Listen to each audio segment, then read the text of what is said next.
Vino de Nazaret de Galilea y fue bautizado por Juan en el Jordán. Y luego, cuando subió del agua, vio abrirse los cielos y el Espíritu como paloma que descendía sobre él. Vino una voz del cielo que decía: tú eres mi Hijo amado, en ti tengo complacencia. Ahí vamos a dejar la lectura y vamos a orar. Padre nuestro, le damos muchas gracias. Gracias, Señor. Gracias por este momento, por este tiempo. Pero también, Señor, gracias por su santa y bendita palabra. Su palabra es viva, es poderosa. Señor, su palabra cambia aquellas cosas que nosotros nunca podríamos cambiar. En su palabra tenemos el consuelo, la esperanza y la promesa divina. Por eso esta mañana, Señor, oramos para que el Espíritu Santo tome su palabra y la haga viva en nuestros corazones, para la gloria de su nombre. En Cristo Jesús se lo pedimos y le damos muchas gracias. Amén y amén. Amén. Hermanos, hemos iniciado de alguna manera breve, como le dije, y sencilla, a estudiar algunos aspectos, algunos versículos del Evangelio de Marcos. Marcos tiene una particularidad de ser preciso. Marcos es muy preciso en lo que nos quiere decir.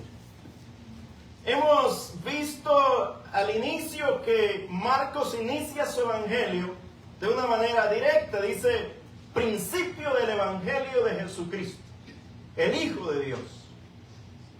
Y de una manera muy precisa pasa así sucesivamente y nos empieza a narrar el cumplimiento de la promesa del Antiguo Testamento, que vendría alguien que anunciaría al Mesías. Y nos habla de Juan el Bautista. Cuando él habla del Evangelio, habla de esa noticia que el pueblo de Israel estaba esperando. Una noticia de que llegaba ¿quién? Jesús, el Mesías, el Hijo de Dios, la esperanza de salvación para Israel y para todos nosotros. Y vimos algunos aspectos por qué nosotros necesitamos un Salvador, porque no es relevante si a usted le ofrecen algo que usted no lo necesita, pero cuando nosotros necesitamos y cuando necesitamos con urgencia, entonces eso se vuelve muy relevante para nosotros. Y nosotros vimos que necesitamos urgentemente un Salvador. Un Salvador. Y este Salvador es Cristo Jesús. El Hijo de Dios. La promesa que para el pueblo de Israel se escuchaba distante, está ahí. Ha llegado el momento de la salvación de Israel. También vimos que esa llegada del Señor Jesús estaba antecedida por un anunciante desde el Antiguo Testamento. Tanto Isaías como Malaquías habían anunciado que vendría alguien preparando el camino del Señor. Y la semana pasada vimos que Juan el Bautista viene como ese que va a preparar el camino del Señor. Y la manera de Juan de preparar el camino del Señor es llamar a los hombres al arrepentimiento. Que los hombres se arrepientan. El reino de los cielos se ha acercado. Entonces ahora nosotros necesitamos de estar preparados para recibir el reino de Dios. Y eso es indispensable, el arrepentimiento. El abandonar nuestro camino de maldad, de transgresión y de pecado y volvernos al Señor, volvernos a Él. Ahora dice que Juan hacía algo interesante, maravilloso, que el Señor lo envió a bautizar para arrepentimiento. Nosotros, como cristianos evangélicos, tenemos muy claro que el bautismo no salva a nadie. Eso tenemos que tenerlo muy claro. El único que salva al ser humano es Cristo Jesús.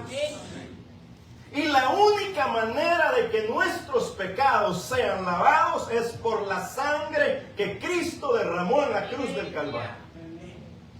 Pero esta era una manera de obediencia, de renunciar a la vida de pecado y una manera simbólica de lavarse de sus pecados.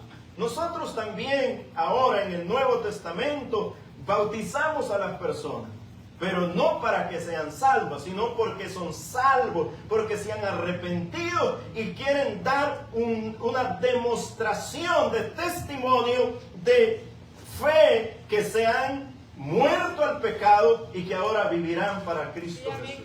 Ese es el bautismo.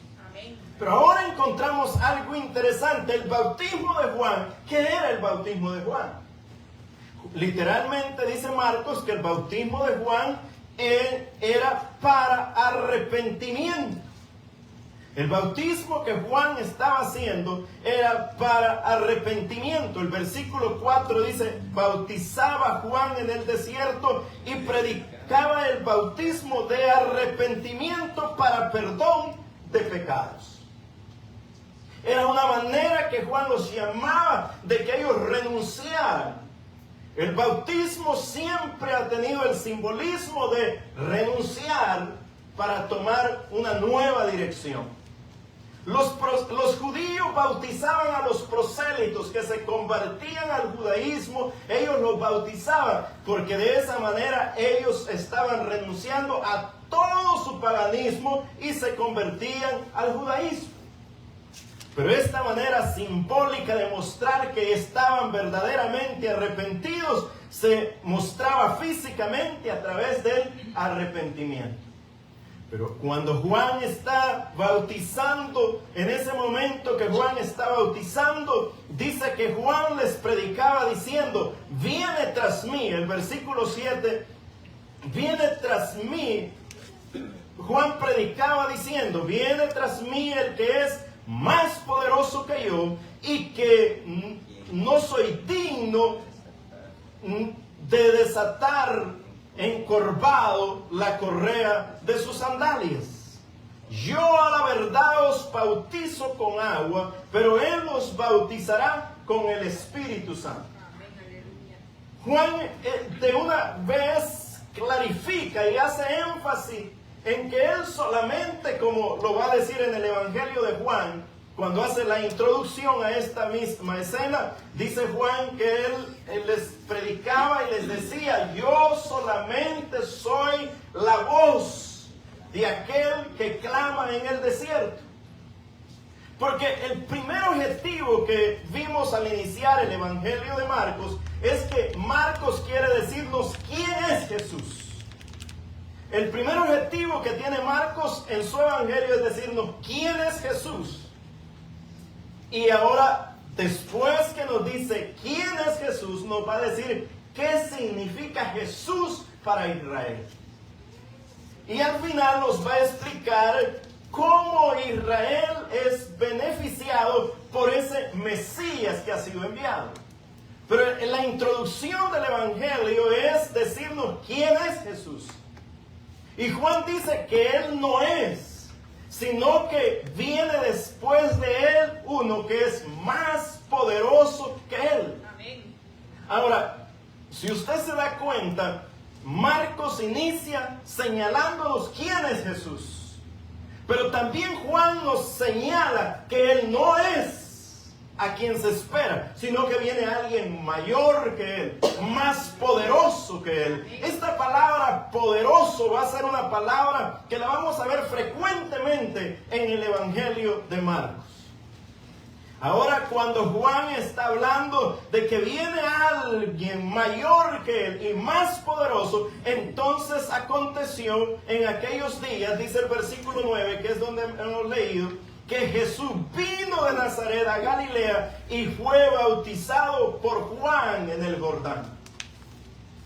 Ahora, si nosotros leemos cuidadosamente lo que hemos visto ya, dijimos, el versículo 4 dice que Juan bautizaba con bautismo de arrepentimiento. Ahora, la Biblia nos dice que Jesús vino y fue bautizado por Juan. Y ahí entonces nosotros tenemos una pregunta: ¿por qué Jesús se bautizó? Cuando usted lee en el Evangelio de Mateo, en el capítulo 3, que Jesús viene para que Juan lo bautice, Juan se resiste a bautizarlo y le dice: yo debería ser bautizado por ti y tú vienes para que yo te bautice. ¿Por qué Juan se resiste a bautizar a Cristo Jesús? Porque Juan sabe que Jesús es el Hijo de Dios. Cuando nosotros leemos el Evangelio de Juan, dice en el capítulo 1, dice: he ahí el Cordero de Dios que quita el pecado del mundo. Entonces Juan se encuentra con este momento extraordinario donde pareciera que dice: ¿cómo es posible que Jesús venga a ser bautizado por Juan? Él se resiste porque él entiende, el mensaje de Juan es: vengan, arrepiéntanse y sean bautizados. Pero Jesús no tiene pecado. Jesús no necesita ser bautizado porque Él es el Hijo de Dios. Él es el Hijo de Dios. Él es el enviado de Dios. Él dice la Biblia que no pecó jamás. Él es santo, el santo Hijo de Dios. Está entre Él, entre ellos. Ahora imagínense esta escena. Juan está predicando: arrepiéntanse y bautícense, arrepiéntanse y bautícense, arrepiéntanse de sus pecados y bautícense. Y ahí vienen las multitudes de Jerusalén, de Judea, todos vienen a bautizarse porque todos necesitan arrepentirse. No hay nadie que no necesite arrepentirse. Todos nosotros necesitamos urgentemente arrepentirnos. Necesitamos arrepentirnos. Pero ahora, en medio de... imagínense esa multitud que viene ahí. Ahí vienen mentirosos, ahí vienen tramposos, ahí vienen adúlteros, ahí vienen fornicarios, vienen ladrones, ahí viene de todo. Es una multitud de gente pecadora. Todos los que vienen ahí a Juan el Bautista son pecadores. Otros vienen infiltrados, queriéndose bautizar también, sin arrepentimiento. Y Juan los tiene que confrontar y les dice: generación de víbora, ¿quién les ha enseñado a ustedes a huir de la ira venidera? Hagan frutos dignos de arrepentimiento. No era solo bautizarse, tenía que haber un arrepentimiento. Ahí venían todos. Es como si fuéramos todos nosotros a querernos bautizar al Jordán. Entonces toda esta partida de pecadores caminando al Jordán. ¿O usted no se siente pecador? Dice la Biblia que todos hemos pecado. Y por cuanto todos pecaron, estamos destituidos de la gloria de Dios. No hay nadie que diga: no, hermano, yo no he pecado. Yo no soy como eso. Eso lo hacen los fariseos. El fariseo era el que decía: Señor, ya sabes cómo soy yo. Yo ayuno 2 veces a la semana. Yo pago mi dinerito, sabes que con la plata contás conmigo, Señor. Y estaba en el altar orando. Y el otro dice que con rostro a tierra. Y se golpeaba el pecho y decía: Señor, ten piedad, ten misericordia. El otro estaba humillado. Y el otro lo volteó a ver: como yo no soy. Porque nosotros siempre somos mejores que los demás. Pero la Biblia dice que todos hemos pecado. Que no hay nadie que no haya pecado. Y todos esos van ahí. Y en medio de todos ellos llega Jesús para ser bautizado. En medio de todos esos pecadores está el Santo Hijo de Dios.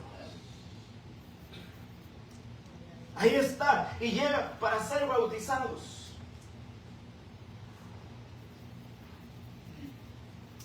Por eso, cuando nosotros encontramos eso, nosotros nos preguntamos, ¿por qué Jesús tuvo que ser bautizado? Y cuando Jesús responde a esa pregunta, cuando Juan se opone en el capítulo 3 de Mateo, dice, para que se cumpla toda justicia. Amén, aleluya. ¿Cuál ha sido el problema? El problema es lo que ya le dije. Todos nosotros hemos pecado. El hombre falló, el hombre quebró la ley de Dios, el hombre rompió los mandamientos de Dios. Todos pecamos, y por cuanto todos pecamos, todos hemos quedado bajo la ira de Dios. No hay hombre que pueda cumplir la ley de Dios. No hay hombre que pueda obedecer a plenitud la ley de Dios.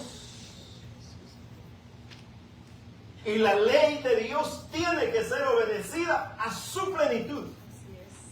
Dice que si nosotros guardáramos todos los mandamientos, dice Santiago, y rompiéramos uno, entonces somos culpables de toda la ley. Por eso es que pecar, no crea que es una cosa sencilla. Pecar es una cosa grave en nuestra vida. Si no fuera grave, no estuviéramos leyendo acá que el Hijo de Dios tuvo que hacerse hombre y venir a la tierra. Es grave. El pecado es grave. Nos suma en la más vil miseria. Y cuando Jesús está ahí, y Juan le dice, tú debes de bautizarme a mí y no yo a ti. Entonces Jesús le dice, deja que se haga, porque así se tiene que cumplir toda justicia. El Señor Jesús había venido a cumplir la justicia de Dios, lo que es imposible para nosotros. Cristo venía a cumplir la justicia de Dios, a cumplir la ley de Dios. Dice, cuando leemos Juan, capítulo 1, versículo 26, dice Juan, respondiendo decía, yo bautizo con agua, mas el que viene, en medio de vosotros está uno a quien vosotros no conocéis.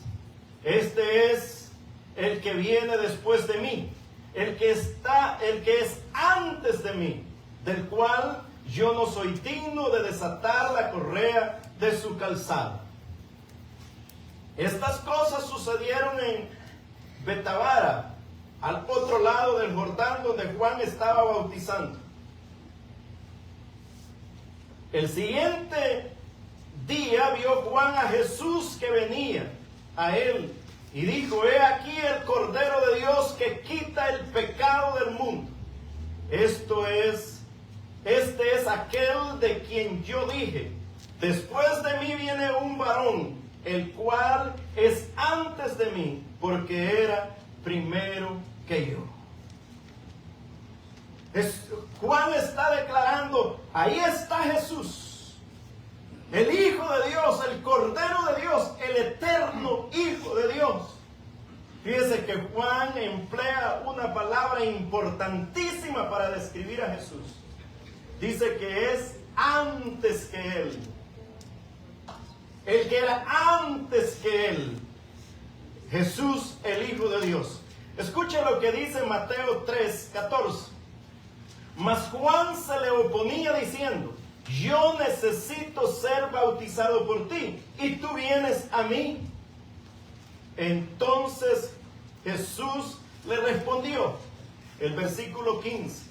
Pero Jesús le respondió, deja ahora, porque así conviene que cumplamos toda justicia. Entonces le dejó. Jesús nos da la respuesta por qué tenía que bautizarse. No porque había pecado, sino porque Él es el Hijo obediente del Padre que cumpliría toda la ley de Dios. Él es no se estaba bautizando para limpiar sus pecados, sino se estaba bautizando en obediencia a la palabra de Dios. El bautismo de Jesús no era para que le perdonaran pecado. Él no había pecado. Él se estaba bautizando en obediencia a toda la ley de Dios. Él no iba a dejar nada de la ley sin cumplir. Porque la Biblia dice que de este libro sagrado no pasará ni una jota, ni una tilde, que no se cumpla. Todo lo que está escrito en el sagrado libro de Dios se va a cumplir. Y Jesús, como el hombre perfecto, venía a cumplir en su plenitud la ley de Dios. Escucha lo que dice el Salmo 37, 28. Porque Jehová ama la rectitud y no desampara a sus santos. Para siempre será guardado, mas la descendencia de los impíos será destruida. Dice, porque Jehová ama la rectitud, la justicia, la verdad. Por eso dice, no desampara a los santos. Jesús estaba bautizando primeramente en obediencia al mandato y a la palabra de Dios. Pero hay otra razón importante por la cual Jesús se va a bautizar. Jesús se bautiza como una manera de identificarse con el pecado de los hombres. Y quizás esto para nosotros sea extraño, pero Jesús se está identificando con el pecado de los hombres. Todos los que están ahí son imperfectos, son pecadores. Pero ahí ha llegado uno que es santo, que no tiene pecado. Que es el hombre perfecto. Ahí está el hombre perfecto. El que no ha conocido pecado, pero está entre los pecadores. Se está identificando con el pecado de ellos. No por su pecado, porque él no tiene pecado, pero él viene a representar a todos los pecadores. Él viene a morir por los pecadores. Por eso cuando nosotros leemos más adelante en la segunda carta a los Corintios, escuche lo que Pablo dice. El que no conoció pecado, por nosotros lo hizo pecado, para que nosotros fuésemos hecho justicia de Dios. Los que estudian teología saben que hay un término de la doble imputación. La doble imputación significa que Jesús carga nuestros pecados y nosotros recibimos por gracia la justicia de Él. Jesús carga nuestros pecados y eso es lo que Pablo les está escribiendo a los Corintios. Dice, el que no conoció pecado, el que nunca pecó. El no conocer pecado significa nunca hizo pecado, nunca practicó pecado, nunca. Pero dice, por nosotros lo hizo pecado. Él se hizo pecado por nosotros. No es que Él pecó, sino que Él cargó nuestro pecado. Nuestro pecado fue puesto sobre Él, sobre Jesús. Dice, para que nosotros fuéramos hechos justicia de Dios. Nuestro pecado fue puesto sobre Jesús y la justicia de Cristo fue puesta sobre nosotros. Mire qué maravilloso es nuestro Señor Jesucristo. Lo que nosotros éramos incapaces de ser.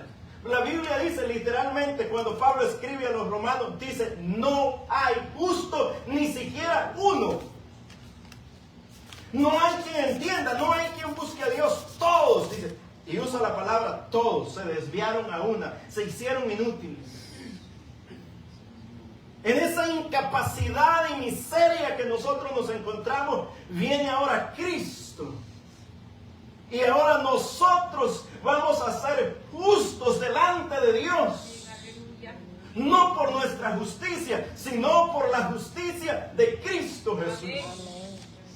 Por eso la Biblia dice en Romanos 5, justificados por la fe, tenemos paz para con Dios.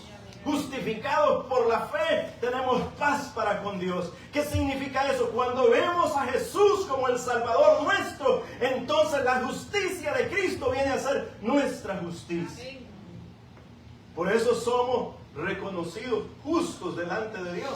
No porque nosotros seamos una clase de persona privilegiada, buena, no, sino porque la justicia de Cristo ha venido a ser nuestra justicia. Nuestra justicia. Ahora, no olvide cuál es el punto. El punto es que Marcos quiere señalarnos quién es Jesús. Él se está obedeciendo al Padre, se está identificando con los pecados. Pero hay algo más. Ahora no va a ser presentado ni por Marcos, ni por Juan, sino que ahora la misma divinidad nos va a revelar quién es Jesús. No es un profeta, no es un hombre más, no es un impostor, es el Hijo de Dios. Dice, y luego cuando subió del agua, vio abrirse los cielos y el Espíritu Santo como paloma que descendía sobre él. Cuando el Señor Jesús estaba bautizando, cuando subía del agua, mira, acá hay unas cosas impresionantes que nosotros debemos no pasarlas por alto. Primero dice que Jesús subía del agua. ¿Qué significa? Que Jesús fue bautizado ¿dónde? En un río. ¿Y cómo fue bautizado? Por inmersión. Por eso nosotros bautizamos por inmersión a las personas. La Biblia enseña que la gente no necesita un rociadito, necesita sepultarlos. No, nosotros no los sepultamos de una vez, los metemos y los sacamos. Pero ese sumergirse significa que simbólicamente que usted muere y vuelve a nacer. Amén. Vuelve a nacer. Ahora, Jesús después de acá va a iniciar su ministerio en la tierra. Pero escuche cómo es inaugurado el ministerio de nuestro Señor Jesucristo. ¿No sería maravilloso y elegante que un Juan el Bautista lo presente y inaugure su ministerio? Maravilloso. Que un Marcos declare con tanta precisión, Jesús es el Hijo de Dios. Pero ahora hay más que eso. Dice que y vino una voz del cielo que decía: tú eres mi Hijo amado, en ti tengo complacencia. Gloria a Dios. ¿Quién es Jesús entonces? ¿Quién es Jesús entonces? Jesús es el Hijo de Dios. Jesús es el Hijo de Dios. Jesús no era un profeta más que venía. Jesús era la promesa de Dios. Jesús es el Hijo de Dios. Dios mismo ha tomado forma de hombre, se ha hecho hombre para venir a morir en nuestro lugar. Jesús está ahí. El sacrificio que el hombre había luchado por encontrar, aquella manera de expiar sus pecados, aquella lucha constante que el hombre había tenido, llevando sacrificio tras sacrificio tras sacrificio. Ahora Juan declara: he ahí el Cordero de Dios que quita el pecado del mundo, no de una persona, no de una nación, sino del mundo entero. Del mundo entero. No venía a morir por Israel, o por Jerusalén, o por Judea. Venía a morir por todo el mundo. Por todo el mundo. Y Jesús, saliendo del agua, ve que el Espíritu Santo desciende como paloma. De una manera figurada nos enseña que el Espíritu Santo desciende. Pero lo que quiere hacernos ver Marcos es que acá hay algo tan maravilloso. Jesús es Dios, el Hijo de Dios,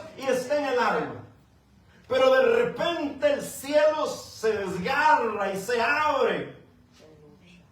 Y entonces desciende el Espíritu Santo sobre él como paloma. Y luego se oye una voz del cielo que dice: este es mi Hijo amado. La divinidad entera está inaugurando el ministerio de nuestro Señor Jesucristo. El Padre declara quién es su Hijo, el Espíritu Santo viene sobre él y Cristo está en las aguas del bautismo. Así inicia el ministerio de Jesús. La Trinidad completa, en plena unidad y a una misma voz. Ahí comienza la gran esperanza nuestra. Ahí inicia el ministerio que alcanzaría nuestras vidas hoy para ser salvos. Ahí está el Hijo de Dios, que un día va a llevar nuestros pecados en la cruz y va a morir por nosotros. Por eso, hermanos, es que la Biblia hace un énfasis claro y categórico: en nadie más hay salvación. En nadie más hay salvación, si no es en Cristo Jesús. Y la pregunta que iniciamos en Juan es: ¿quién es Jesús? Ahora el Padre mismo lo declara. ¿Quién es Jesús? El Hijo de Él. Pero es el único Hijo en el cual Él se complace. Nosotros somos hijos de Dios, pero no siempre complacemos al Señor. Aun cuando tratamos de hacer lo mejor de lo mejor, siempre fallamos. Así es. Pero este es el perfecto Hijo de Dios. Amén. El que va a cumplir todas las demandas de nuestro Dios. Aquella ley que Dios le dio a su pueblo y que no había podido cumplir a causa del pecado. Cristo viene para cumplir esa ley. Y aquella justicia que nosotros no podíamos satisfacer de nuestro Padre eterno, ahora Cristo va a satisfacer la justicia de Dios. Entonces le vuelvo a enfatizar esto: usted no puede ser salvo de ninguna otra manera, porque no hay otra manera que usted pueda pagar su pecado. La Biblia dice que el que peca, su recompensa o su paga o su fruto por pecar es la muerte. Así es. Es la muerte. Y Dios es un Dios justo. Cuando Dios da una ley, Dios cumple esa ley. Amén. Por eso en Ezequiel dice: alma que pecare, esa morirá. Y Pablo nos dice en Romanos que en Adán todos nosotros pecamos. Así es. Todos nosotros hemos pecado en Adán. Adán era nuestro representante. Adán nos representa a todos. ¿Y qué hizo nuestro representante? Pecar. Y usted dice: pero ¿y por qué a mí me va a meter en el problema de Adán? Porque es su representante. Es como cuando usted elige un presidente. Los que votan y eligen un presidente, usted está eligiendo quién lo va a representar ante el mundo. Y cuando ese presidente sale imprudente y levanta una guerra contra otra nación, ¿sabe qué va a hacer la otra nación? No va a venir a buscar a dónde está durmiendo el presidente.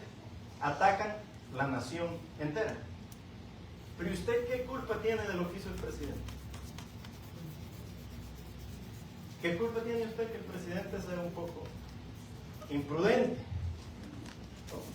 y ande metiéndose en guerras? No, si tiene culpa. Usted lo eligió como su representante. Usted lo eligió como su representante. Entonces Él lo representa a usted, y lo que Él haga, todo lo que Él haga va a traer consecuencias sobre usted. Adán era nuestro representante. Y Dios lo hizo un hombre libre, con total libertad y con todo lo que Adán necesitaba. Con todo. Adán tenía todo lo que necesitaba. El Señor lo complacía tanto que hasta cuando no le gustaba ni verlo medio triste, cuando estaba medio triste, le solucionaba su problema. Tenía todo, pero Adán falló. Y en Adán todos pecamos. Si usted dice, no me cargue con el pecado de Adán, está bien. Usted no ha pecado nunca. Usted nunca ha pecado. No así de matar, nunca. Sí, ¿ha mentido alguna vez? ¿Alguna vez?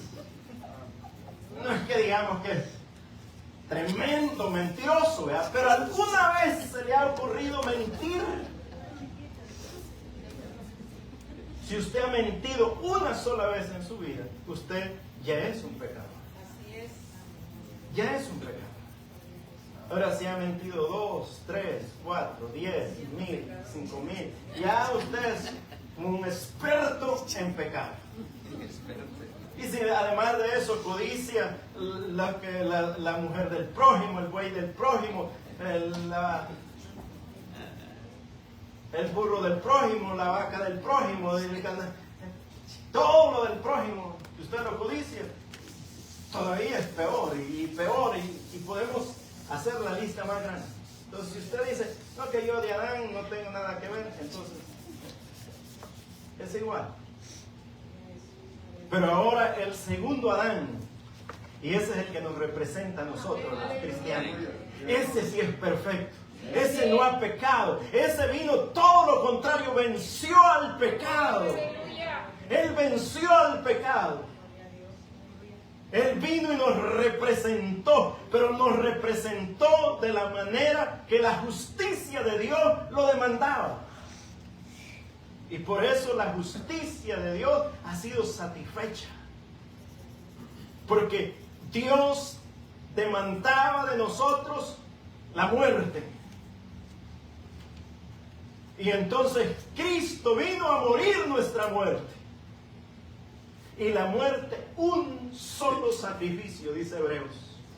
Un solo sacrificio, hecho por todos nosotros, satisfizo la justicia de Dios. Porque la muerte del que moría no era un hombre, era Dios muriendo por nosotros. Era un sacrificio infinito para los infinitos pecados que nosotros habíamos hecho. Ahora se ha entregado un infinito sacrificio, un valor extraordinario del sacrificio de nuestro Señor Jesucristo. Por eso es que un solo sacrificio nos salva a todos nosotros. Porque el sacrificio que se hizo es un sacrificio infinito, incalculable. Dice Pedro, ni con oro ni con plata, sino con la sangre preciosa de nuestro Señor Jesucristo. Ese es el precio. Y esa sangre, lo que Pedro está diciendo, que esa sangre está por encima del valor del oro y por encima del valor de la plata. Es decir, no se puede calcular su valor. Por eso es que no puede ser salvo por otro medio que no sea Cristo Jesús. Porque la deuda infinita que usted y yo teníamos, la vino a pagar un Dios infinito, como nuestro Señor Jesucristo. Y ese sacrificio nos salva a todos. A todos. Y entonces, ¿para qué necesitamos muletas? Si ya se hizo el sacrificio. ¿Para qué necesitamos ayuda? ¿Para qué necesitamos esto? ¿Para qué necesitamos lo otro? Lo único que necesitamos es puesta nuestra fe en Cristo Jesús. Es la religión que nos enseñó que podíamos llegar al cielo con esta ayuda, con esta otra, y que si el camino era difícil, pero habían veredas. No hay veredas. Hay un solo camino. Hay un solo camino, y ese es Jesús. Hay un solo sacrificio, y ese es el de Cristo Jesús. El Padre dice, este es mi hijo amado. No dice, este es uno de mis hijos amados. Dice, este es. Lo está señalando, lo está identificando, nos está mostrando dónde está nuestra salvación. Es este, es Jesús. No digo, este es uno de los medios que ustedes tendrán para salvarlos. Por eso Jesús, cuando tiene que contestar con respecto a cómo llegar al cielo, los hombres se preguntan, ¿cómo llegamos al cielo? Entonces algunos dicen, bueno, tiene que ser bueno para llegar al cielo. Tiene que ser bueno. Otros dicen, bueno, tiene que usted orar mucho, mucho para llegar al cielo. Pagar algunas sus limosnas, algunas sus ofrenditas. Y los cristianos dicen, pagar el diezmo, si no, no llega al cielo. ¿Pero cómo llegar al cielo? Jesús dice, yo soy el camino, la verdad y la vida. Nadie.